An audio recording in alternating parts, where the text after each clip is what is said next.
오늘 우리에게 주신 하나님 말씀 함께 봅니다.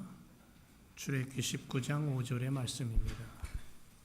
한 절만 우리 함께 한 목소리로 말씀 읽고 하나님 앞에 영광 올려드립니다. 다 같이 시작. 세계가 다 내게 속하였나니 너희가 내 말을 잘 듣고 내 언약을 지키면 너희는 열국 중에서 내 소유가 되겠고. 아멘. 잘 지내셨어요? 12월 첫째 주입니다.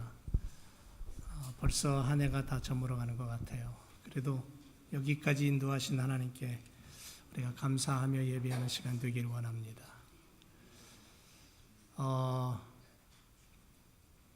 무식하면 용감하다는 얘기가 있죠.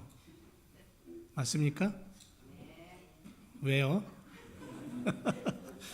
제가 며칠 전에 재미난 얘기를 들었는데 이 얘기는 꼭 해야 될 것 같습니다. 무식해서 어떤 분이 운전면허를 따고 처음 운전을 하고 하이웨이를 나갔는데 경찰차가 휙 지나가면서 자기 앞으로 탁 끼어들어서는 가더래요. 겁나요, 안 나요? 처음 하이웨이를 탔는데 경찰차가 앞에 딱 있잖아요. 그러니까 경찰차가 좀 빨리 쫙 가니까는 부지런히 쫓아갔어요. 막 길을 쓰고 경찰차 뒤에서. 경찰차가 갑자기 설설 가요? 그러니까는 자기도 설설 갔어요. 한참을 그러다가 가다 서다를 하니까 경찰이 세우더래요. 이렇게 서라고 옆으로. 경찰이 와서는, 경찰이 오면 여러분 어떻습니까? 예? 어때요? 즐거워요? 가슴이 콩닥콩닥. 그런데 경찰이 와서 한다는 얘기가 너 왜 나 쫓아오니? 그랬어요. 그랬더니 뭐라 그럴게요? 응? 안 되는 영어로 무식하니까 이것도 영어가 나오는 거예요. 뭐라 그랬냐면 You go, me go. You stop, my stop. 무식한 거예요. 경찰이 어이가 없으니까 웃다가 조심하라 그러고 가라 그러더래요. 예. 경찰차 쫓아가지 마세요. 괜히 쫓아갔다 큰일 납니다. 예. 어떤 분은 앰뷸런스가 가면요, 앰뷸런스 뒤를 열심히 쫓아가요. 예. 이유는 모르겠지만 어쨌든 쫓아가면 안 됩니다. 큰일 납니다. 오늘 말씀의 제목은 혼인식을 준비하는 겁니다. 세 번째 시간인데요. 세계가 다 내게 속했다. 온 세상이 다 내 거다. 그런 얘기예요. 창조주 하나님이 온 세상을 다 만드셨다. 그 중에서도 너희가 내 거다 그랬어요. 그 중에서도 너희는 특별한 내 소유다. 이렇게 얘기하셔요. 그런데 거긴 조건이 있습니다. 첫째는 내 말을 잘 듣고. 그래서 지난 시간에 하나님 백성의 라이프 스타일이 뭐라고요? 하나님 아버지의 말씀을 잘 듣는 거라 그랬습니다. 듣지 않고는 아버지의 마음을 몰라요. 부모의 마음을 몰라요. 자녀들이 부모의 말씀을 듣지 않으면, 새기지 않으면, 듣는다는 건 뭐냐면 여기다 새기는 거예요. 새기는 거예요. 그러면 새기지 않으면 몰라요. 모르면 어떻게 되냐면 내 기분대로, 내 스타일대로, 내 성격대로 살기 때문에 결국은 뭐가 나오냐면 동양의 어떠한 사상에 의하면 불효가 되는 거예요. 불효. 잘못된 거죠. 한국의 무디라고 불리는 이성복 목사님, 그분은 이런 얘기가 있잖아요. 하루를 시작하면서 주먹을 꼭 쥐고 시작을 했대요. 집을 나가면서도 거의 하루 종일 주먹을 꽉 쥐고. 그래서 옆에 있는 사람이 물었답니다. 아니 목사님, 왜 이렇게 주먹을 꽉 쥐고 살아가십니까? 그랬더니 하루 종일 주님과 동행하는 마음으로, 주님과 함께 하겠다는 다짐으로, 그 마음을 놓치지 않으려고 그렇게 주먹을 꽉 쥐고 하루하루를 살았다고 그런 고백을 한 적이 있습니다. 귀 기울여서 마음을 모아서 아버지 하나님의 음성에 민감할 수 있는 신앙의 훈련이 우리에게 정말 필요합니다. 그래서 매 순간마다 주님이 주시는 말씀, 스쳐 지나가는 주의 음성을 내가 캐치해서 들을 수 있을 때 그 사람은 깨어있는 신앙이네요. 살아있는 신앙이네요. 하나님이 그 사람을 기뻐하시는, 그런 사람을 통해서 하나님이 일하시는 거죠. 지난 한 주간 주님의 말씀에 귀를 기울이고 잘 듣기 위해서 힘쓰고 애쓴 줄로 믿습니다. 아멘? 아멘을 조그맣게 하면은 조금만 한 건가요? 여호와의 말, 하나님의 말씀, 굴레나 속박이 아니죠. 하나님의 말씀이 내게 굴레를 씌우고 하나님의 말씀이 내게 나를 속박하고 나를 어렵게 한다? 그렇지 않죠. 하나님께서 선택한 백성들에게 그분은 이렇게 말씀합니다. 포로된 자에게 내가 자유를 주겠다. 멸망케 하는 자의 칼에서 피난처를 내가 마련해 주겠다. 속죄받은 자들이 지나가는 길을 만들고 하늘에서 떡이 내려오고 단단한 반석에서 물이 터져 나오는 그러한 것들을 내가 하겠다. 이게 하나님의 말씀이에요. 하나님의 입에서 선포된 말씀이에요. 우리가 그 말씀을 붙잡는 거예요. 그 말씀을 듣는 거예요. 그러면 우리의 삶도 어떻게 돼요? 그렇게 되는 거예요. 자유함을 누리고 해방감 속에서 기쁨을 누리고 멸망이 아니라 승리고 그렇게 되는 거예요. 고난 중에 반석이 터져서 샘물이 터져 나오고 이거를 가르쳐서 우리가 다른 말로 뭐냐면 하나님의 은혜이고 하나님 사랑이라 그러는 거예요. 하나님의 은혜와 사랑이 너무너무 커서 우리의 삶 속에 그렇게 역사하시는 거예요. 오늘은 하나님의 백성으로서 또 한 가지 지켜야 될 중요한 게 있습니다. 그건 뭐냐면 언약을 지키는 거예요. 언약. 모세가 시내산에서 받은 것이 10계명이죠. 10가지 계명입니다. 이것은 하나님이 이스라엘 백성들에게 내리는 언약이에요. 그래서 언약의 시간을 모세는 시내산에서 40일 동안 금식하며 보냈어요. 언약이라는 단어를 우리가 영어에 가서 찾아보면 커버넌트라고 쓰여 있는데 이게 무슨 뜻이냐면 대인관계에 있어서 서로의 이익을 위한 약속이에요. 그런 의미로 되어 있습니다. 그런데 성경을 보면 하나님과 사람, 하나님과 민족, 하나님과 나라의 관계 속에서 약속을 할 때에 이 단어를 썼어요. 그리고 강조했어요. 그래서 히브리어로 이 단어를 한번 찾아봤더니 베리스라는 단어로 쓰여 있는데 맨다라는 뜻이 있어요. 맨다. 고리를 맨다. 신발끈을 맨다. 넥타이를 맨다. 맨다라는 뜻이 있어요. 그리스어에 가서 디다케라는 단어가 약속인데 이건 뭐냐면 동의한다라는 거예요. 그런 의미가 있습니다. 그러니까 하나님 성경에서 내 언약을 지켜라 했을 때 이 언약이라는 단어를 우리가 우리의 쉬운 단어로 해석을 하면 고리를 매서 동의한다라는 거예요. 서로가. 여러분 결혼식 할 때 새끼손가락 꼭꼭 걸고 약속을 하고 반지 끼워줍니다. 반지를 끼워주는 건 뭐냐면 너와 나는 이제 맺었다라는 거예요. 너는 나에게 나는 너에게 타이했다라는 거예요. 꽉 묶였다라는 겁니다. 서로가. 고리를 걸었다라는 거죠.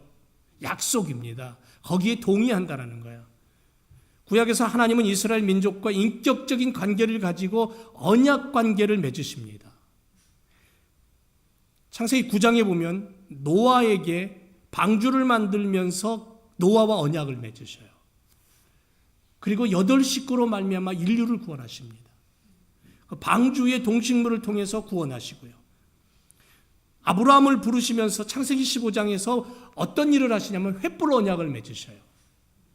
짐승을 쪼개놓고 그리고는 기다리는데 새벽녘에 하나님이 그 쪼개놓은 짐승 위로 지나가시면서 불이 붙습니다. 이 횃불 언약이라 그래요. 굉장히 중요한 언약입니다. 그러면서 17장에 가서 뭐라 그러냐면 너는 열국의 아비가 되고 네 아내는 열국의 어미가 될 거야. 이렇게 말씀하십니다. 출애굽기 34장, 신명기 5장에 가보면 이스라엘은 시내산에서 하나님과 언약을 맺습니다. 계약 관계를 맺는 거예요. 여호수아 24장에 가면 여호수아가 백성들과 언약을 맺는 장면이 나옵니다. 그래서 여호수아가 마지막 죽기 전에 그렇게 말합니다. 너희는 너희의 섬길 자를 선택해라. 나와 내 가족은 여호와를 섬기겠다. 그러면서 언약 관계를 맺는 장면을 보게 됩니다. 성경 전체를 통해서 여호와를 유일신으로, 창조의 신으로 그 하나님의 자녀가 되겠다라고 관계 형성을 맺고 그 속에서 줄로 서로를 동여매고 허리를 매듯 동여매고 그래서 하나의 공동체가 되는 거예요. 하나의 공동체, 하나님의 공동체, 하나님의 가족이 되는 거예요. 하나님은 아버지가 되고 하나님은 부모가 되고 우리는 그의 자녀가 되는 그런 관계가 맺어지는 그런 말씀이 바로 출애굽기 19장 시내산에 도착했을 때에부터 시작이 되는 거예요. 그리고 그 언약 관계를 맺기 전에 하나님은 지금 준비하시는 거예요. 이 언약 관계를 다른 말로 얘기하면 이제 결혼식을 하는 건데, 결혼식 하기 전에 하나님은 준비를 시키시는 거예요. 이스라엘 민족이 택함받고 언약을 맺게 된 것은 하나님과 교제하고 하나님과 사귐이 있게 하기 위해서요. 그런데 여러분, 이스라엘을 가만히 보세요. 하나님과 그런 계약을 맺기에 합당한 존재였습니까? 하나님과 같은 수준이었습니까? 여러분, 우리가 계약을 맺을 때에 계약 관계에 있어서 사인을 하잖아요. 페이퍼에다가. 서로 간의 조건이 맞아야지 사인을 합니다. 그러면 이스라엘이 지금 시내산에서 하나님과 계약을 맺을 때에 그들은 충분한 자격이 있었고 충분한 실력이 있었습니까? 전혀 없었습니다. 그 반대죠. 오히려 그들은 배반했고 그들은 반역했고 그들은 배은망각한 행위를 여전히 늘 그렇게 했던 민족이에요. 그런 습성을 가지고 있어요. 오늘 우리가 예수 그리스도를 믿습니다. 주님 앞에 나와서 예배를 드립니다. 그런데 내가 주님의 그 구원의 반열에 설 수 있고 구원받은 백성으로 예배 드릴 수 있는 자격이 있냐? 우리 자신을 들여다보면 사실은 자격이 없어요. 오늘 우리가 구원 얻은 것, 하나님의 백성 된 것, 천국을 소유한 것, 영생을 얻은 것, 내가 잘나서가 아니잖아요. 오직 하나님의 은혜와 사랑 때문인 줄 믿습니다. 그리스도의 십자가 보혈 때문이라는 거예요. 자격도 없고 조건도 맞지 않지만 하나님이 일방적으로 하나님의 수준을 나의 수준으로 낮추어서 내려오셔서 나와 고리를 걸고 맺으시는 거예요. 언약을. 내가 너의 하나님이 되고 너는 내 백성이 될 거야. 너는 내 자녀가 될 거야. 내 나라를 너에게 물려줄 거야. 그러나 너는 너의 해야 될 일이 있어. 그러면서 하시는 말씀이, 첫째는 내 말을 잘 들어야 되고 두 번째는 내 언약을 지켜라, 이렇게 말씀하시는 거예요. 하나님의 자유로운 은혜의 행위로서 택함 받은 우리들, 신명기 7장에 그런 얘기가 나와요. 하나님의 자유로운 은혜의 행위로 하나님의 원하심을 따라서 너희를 택했고 그리고 택해서 여기 이끌어왔고 여기서 나와 계약을 맺고 너희는 영원한 내 백성이 될 거야. 내 나라의 주인이 될 거야. 이렇게 말씀하시는 거예요. 하나님 자신이 원하시고 갈망하셔서 인격적인 사랑의 관계를 형성하는 거예요. 피조물이지만. 하나님은 길에 걸어다니는, 뛰어다니는 개를 가지고 인격적인 관계를 형성하지 않으셨어요. 계약을 안 맺으셨어요. 소나무를 향해서 하나님 그렇게 안 하셨어요. 우리를 향해 하나님의 형상을 담은 하나님의 모양대로 창조된 인간을 향해서 하나님은 하나님이 만드신 피조물에도 불구하고 피조물이라고 얘기하지 않고 내 아들이라고 인격으로 대하시는 거예요. 그래서 하나님과 이스라엘과는 이 언약은 혼인관계를 비유하는 거예요. 예레미야 2장 2절에 보면 가서 예루살렘 거민의 귀에 외쳐 말할지니라. 여호와께서 이같이 말씀하시기를 내 소년 때의 우위와 내 결혼 때의 사랑 곧 씨 뿌리지 못하는 땅 광야에서 어떻게 나를 쫓았음을 내가 너를 위하여 기억한다 그랬어요. 예레미야를 통해서 하나님이 그렇게 기억한다는 거예요.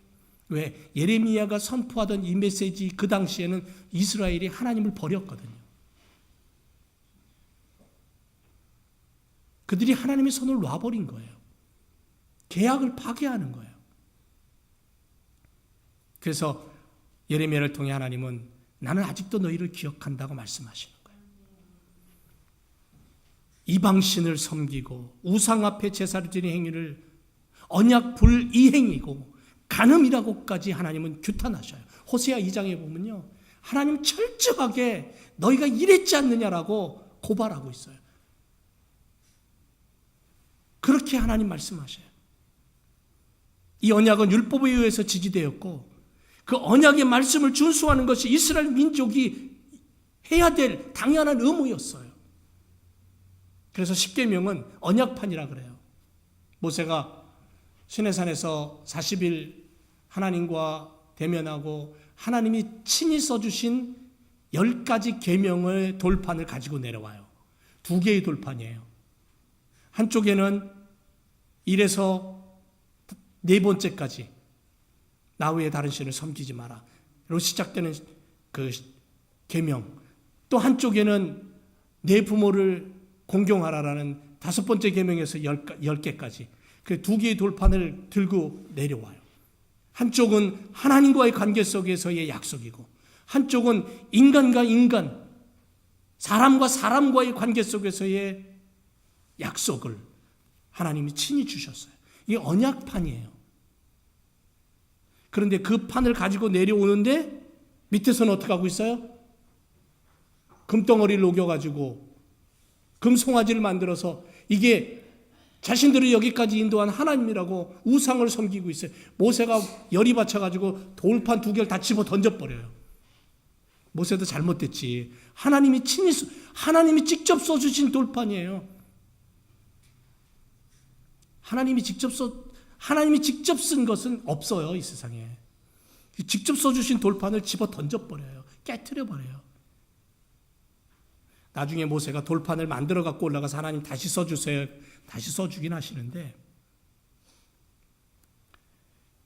계명의 충성과 복종, 민족 전체의 복의 기초가 바로 이 계명 안에 있었던 거예요. 하지만 언약 불이행은 하나님의 매가 기다렸던 거죠.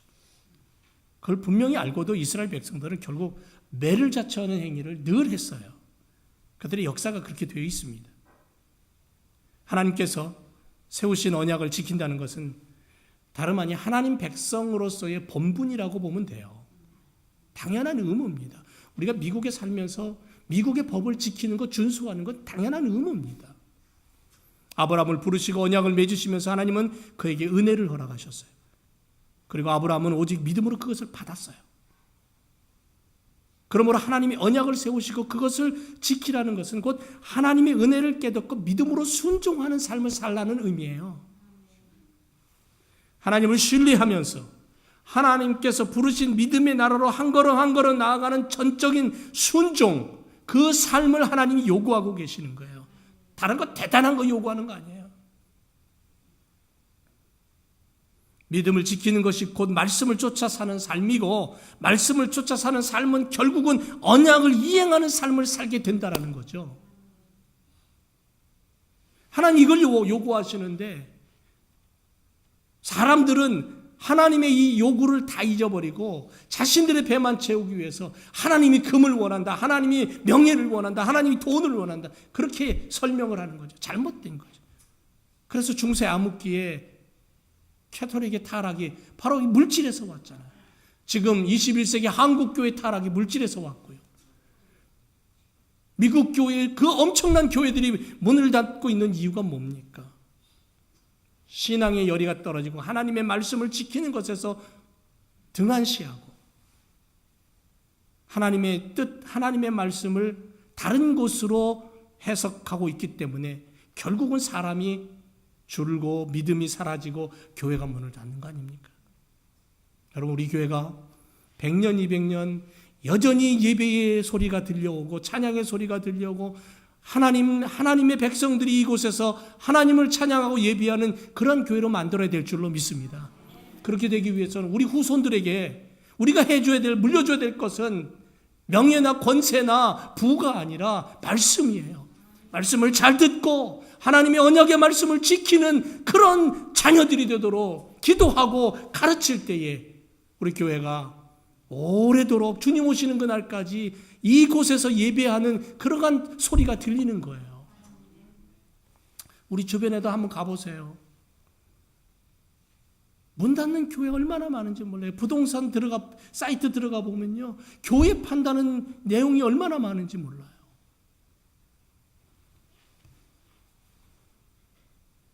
믿음을 지키는 것, 말씀을 쫓아 사는 삶, 하나님의 언약을 지키면서 하나님의 뜻을 세우는 그러한 교회, 하나님이 기뻐하시는 모습인 줄로 믿습니다. 유대 백성들은 선택받은 민족이었어요. 하나님을 향한 불순종의 연속을 거듭하면서 언약을 파괴했어요. 그리고 자신들의 역사를 그 파괴라는 모습으로 썼어요. 돌판에 얽매여 살았어요. 돌판 언약의 백성을 하나님은 싫어해요. 돌판에 매였어요. 돌판에. 유다 왕국의 멸망과 예루살렘 성전의 파괴, 붕괴는 바로 이 언약에 대한 불이행이고 돌만을 섬기는 우상의 모습이었어요. 그래서 호세아 8장 1절에 가보면 이런 말씀이 있습니다. 나팔을 내 입에 뗄지어다. 대적이 독수리처럼 여호와의 집에 덮치리니 이는 무리가 내 언약을 어기며 내 율법을 범했다 그랬어요. 도저히 가망 없는 인간의 모습을 보고 하나님이 포기하셨습니까? 아니죠. 하나님은 선지자를 통해 새로운 언약을 말씀하십니다. 그래서 예레미야 선지자는 31장에 가서 나 여호와가 말하노라 보라 날이 이르니 내가 이스라엘 집과 유다 집에 새 언약을 세우리라 그랬어요. 새 언약을 세우리라.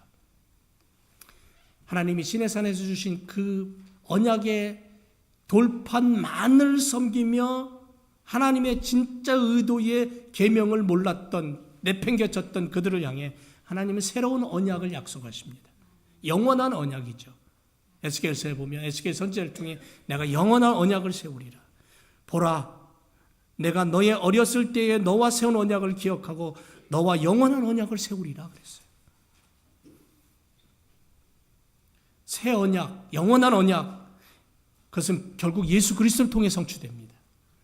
예수 그리스도를 믿고 그분의 십자가 보혈을 의지하는 자는 하나님의 새로운 언약 가운데 있는 거예요.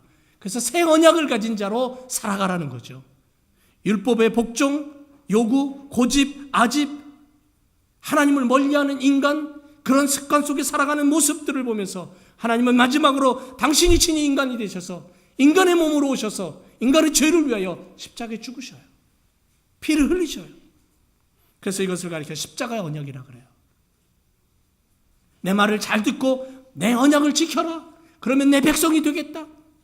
그 언약이 인간은 파기하고 또 파기하고 파기했지만 그러나 예수 그리스도의 십자가 보혈은 파기할 수가 없는 거예요.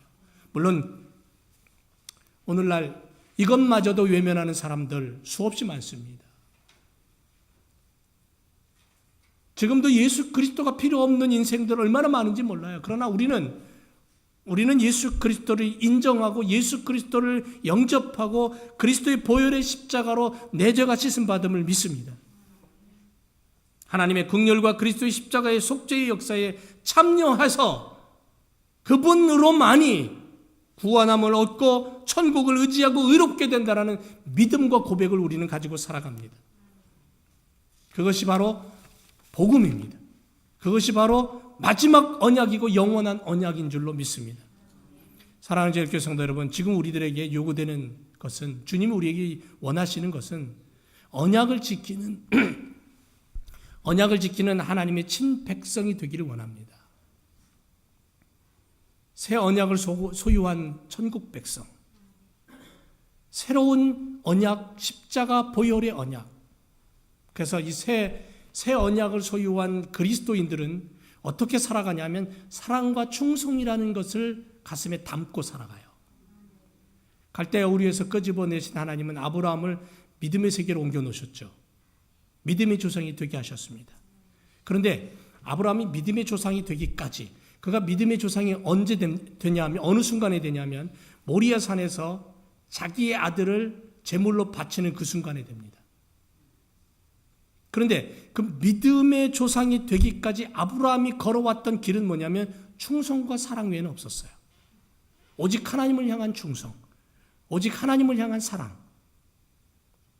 우리가 하나님의 언약을 지킨다는 건 뭐냐면 주님께서 우리에게 믿음을 따라 하나님의 사랑을 깨닫고 충성하기를 원하신다라는 것을 알고 주님을 바라보며 사는 거예요. 그래서 주의 이름으로 살아갈 때에 주님을 향해서 말씀 안에서 우리가 충성하고 그 주님의 이름으로 사랑하는 거예요. 여러분, 성도들이 돌판에 새겨진 십계명에 얽매여 산다는 것은 잘못된 겁니다. 거기 얽매이지 말라는 거예요. 이스라엘 백성들은 율법을 온전히 육체적인 삶으로 지키려고 그렇게 해다가 실패했어요. 계명을 준행한다? 글자 그대로 문장 그대로 지키라는 게 아니라 하나님의 명령에 따라 성령의 인도하심을 따라 끊임없이 율법의 요구와 의무를 깨닫고 성령 하나님의 도우심을 따라서 내 삶 속에서 그것을 하나하나 실천하라는 거예요. 그래서 예수 그리스도를 깨달은 사람은 모세가 10계명을 받은 그 10가지 계명을 나도 모르게 실천하며 살더라는 거죠. 하나님을 사랑하고 그리스도의 십자가로 구원받은 자가 남의 것을 탐합니까? 안 하죠. 율법의 가르침의 핵심은 오늘날 신자들의 삶 속에 생생하게 그대로 들어있어서 보여지는 거예요. 드러나는 거예요. 그러니까 우리가 이 땅을 살아가는 건 뭐냐면 하나님을 비추는 거울과 같은 모습으로 사는 거예요. 그 하나님을 비추는 사람은 어떤 모습이 돼야 돼요? 하나님의 모습으로 살아가는 거죠. 하나님의 모습은 사랑이에요. 용서예요. 이해하고 긍휼히 베풀고 하나님의 마음이 성경에 그대로 드러나 있잖아요. 그래서 우리가 이 땅을 살아갈 때에 그리스도의 이름으로 세상을 향하여 성경이 이것이다라는 것을 반사하는, 비춰주는 삶을 사는 거예요. 올해 우리 교회의 표어가 뭐였냐면 성경이 움직이는 교회였습니다. 한번 돌아보세요. 성경이 나로 하여금 성경이 움직였는가?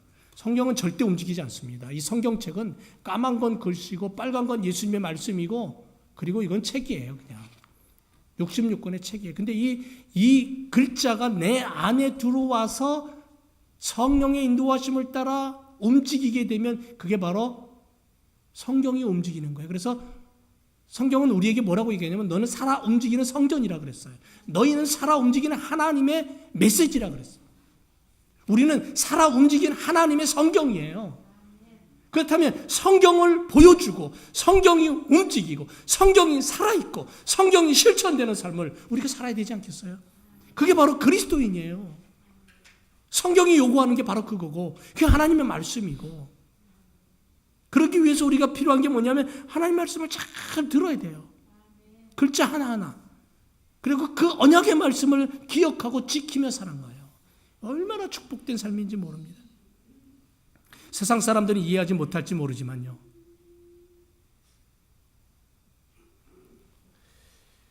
십계명을 일렬로 쭉 세워놓고 이해한다면 절대로 이해 못합니다. 그건 절대로 실천이 안 됩니다. 여러분 10번째 계명이 탐심을 버리랍니다. 욕심을 버리라는 거예요. 그리고 첫 번째 계명이 뭐냐면 나 외에 다른 신을 섬기지 말라는 거예요. 그러니까 이거를 어떻게 묶냐면 동그랗게 원으로 묶어버리면 쉬워요. 제1계명과 10계명을 고리를 딱 지어가지고 하나의 원으로 이해를 해보세요. 나 외에 다른 신을 섬기지 말아라. 하나님 제일주의로 살아가라. 하나님 제일주의로 살아가는 사람이 세상을 살면서 탐심을 가지느냐?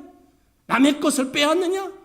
남을 향하여 돌을 던지고 남을 향하여 칼을 던지느냐? 아니죠. 그렇게 못하죠. 왜? 하나님을 닮고 사는 사람은 하나님의 마음이 뭐냐 하면 남을 향하여 칼을 던지고 돌을 던지는 사람이 모습이 아니라 오히려 긍휼한 모습이잖아요. 그래서 예수님 사람들한테 질질 끌려왔던 현장에서 가늠하다 잡힌 한 여인 예수님 앞에 던져집니다. 그리고 사람들은 삥 둘러서서 돌을 들고는 지금 당장 돌을 던져서 이 여인을 죽여야 돼요. 율법에 의하면 모세의 율법에 의하면 이 여인은 당장에 돌에 맞아서 죽어야 되는 거예요. 돌을 던져도 돼요. 근데 예수님 뭐라 그러십니까? 돌을 들고 있는 분노한 그들을 향해서 율법에 분노한 그들을 향해서 율법에 의하여 정의를 내세우겠다는 그들을 향하여 죄 없는 자가 먼저 돌을 던지라 그랬어요. 거기 죄 없는 자가 누가 있습니까? 양심의 가책을 받아 다 돌을 놓고 가버렸어. 사라졌어요. 돌만 무성해요. 근데 예수님 그 여인을 향해 뭐라 그러십니까? 나도 너를 정죄하지 않겠다 그랬어요. 예수님만이 그 여인을 향하여 돌을 던질 수 있었고, 예수님만이 그 여인을 향하여 죄를 유죄라고 선고할 수 있는 분이었어요. 그런데 예수님도 그 여인을 향해 돌을 던지지 않으셨어요. 긍휼함을 가지셨어요. 이게 주님의 마음이에요.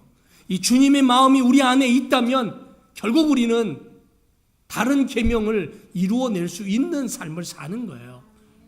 그래서 예수 그리스도는 율법의 완성이에요. 예? 우리가 이렇게 하나님의 말씀을 잘 듣고 언약을 지키며 살아갈 때에 사랑과 충성이 내 안에서 스스로 일어나서 결국은 주의 모습으로 사는 거죠. 그리고 또 하나 우리가 하나님의 언약의 말씀을 잘 지킨다는 것은 뭐냐면 그리스도 중심으로 사는 거예요. 그리스도 중심. 오늘은 2017년 대강절 첫째 주입니다. 대강절, 대림절 이거는 그 일반적인 달력으로 얘기하면 1월 1일이란 얘기예요. 교회 절기의 이제 시작이란 얘기예요.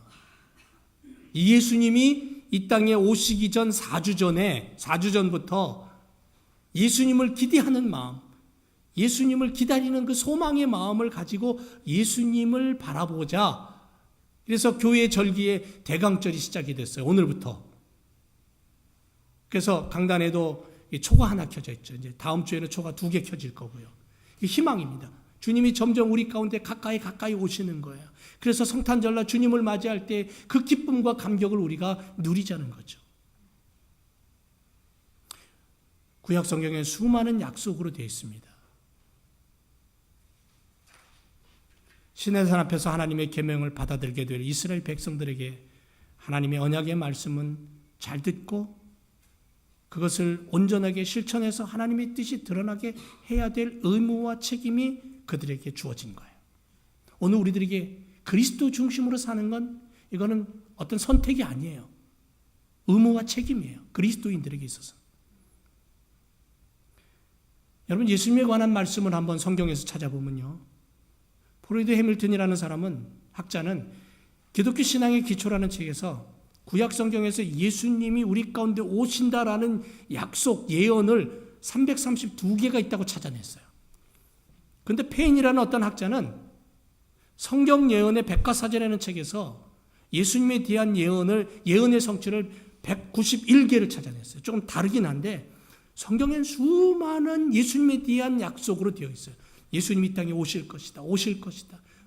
메시아로 오실 것이다. 구원하실 것이다. 죽으실 것이다. 피 흘리실 것이다.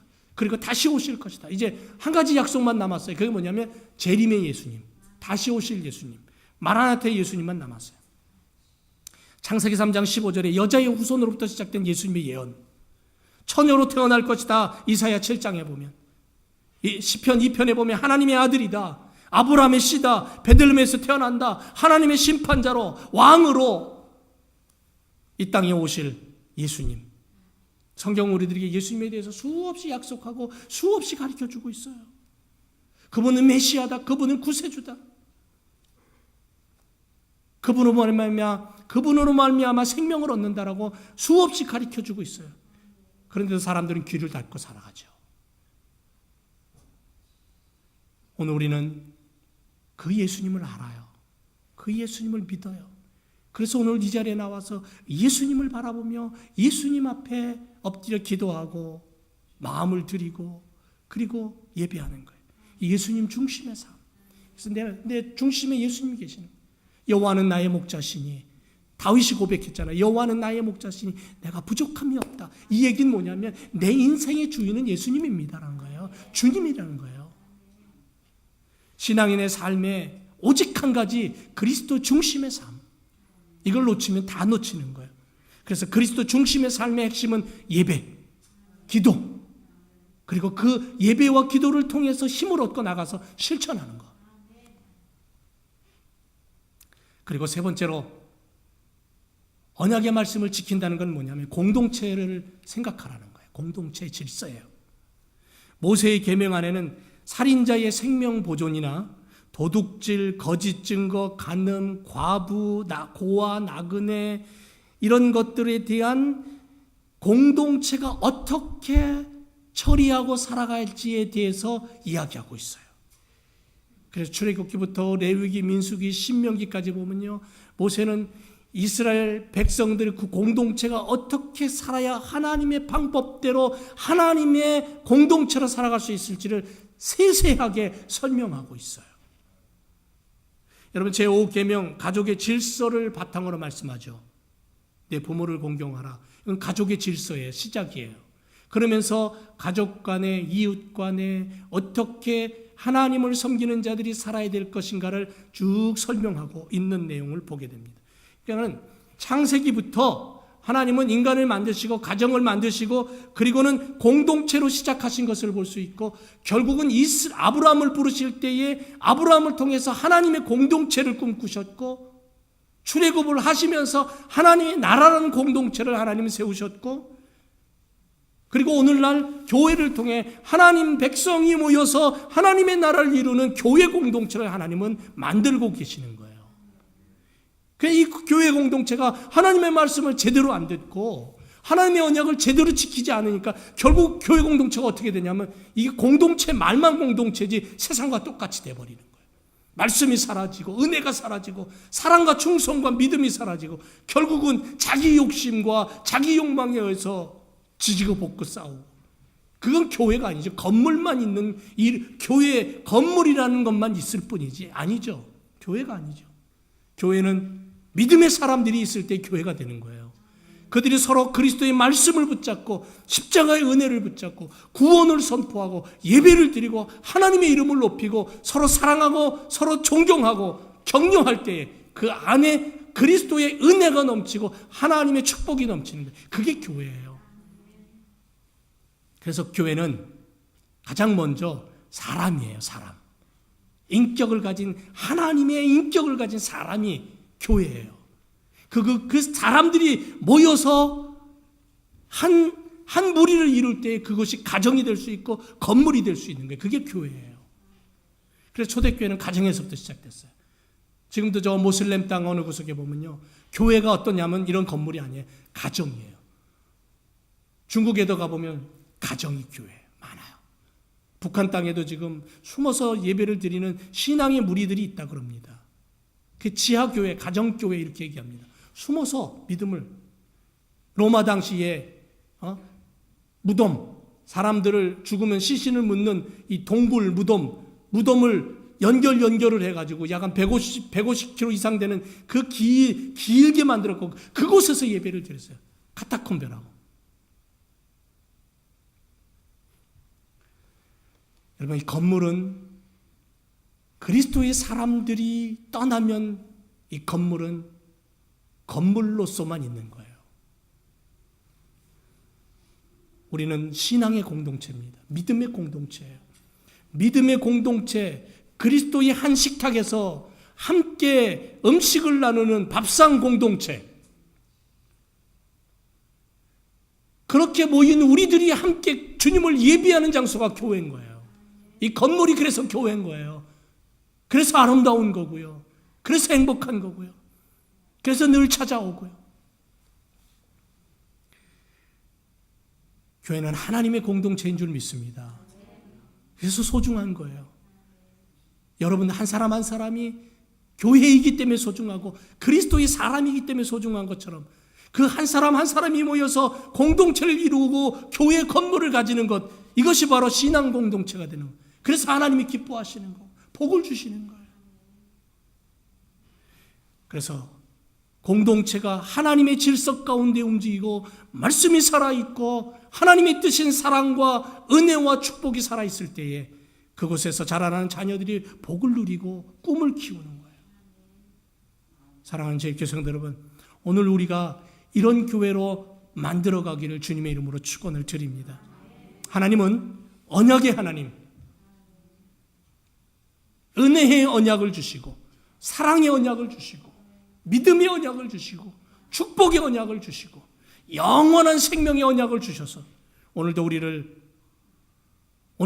지켜보시고 함께 하시고 우리가 영원한 그 나라에 들어가는 그 순간까지 육체를 입고 사는 이 땅에서 하나님의 자녀됨을 가지고 살아가기를 원하셔요. 그러기 위해서 내 말을 잘 듣고 내 언약을 지키며 살아갈 때 진정한 교회를 세우고 진정한 그리스도인으로 살아가게 될 줄로 믿습니다. 기도하겠습니다.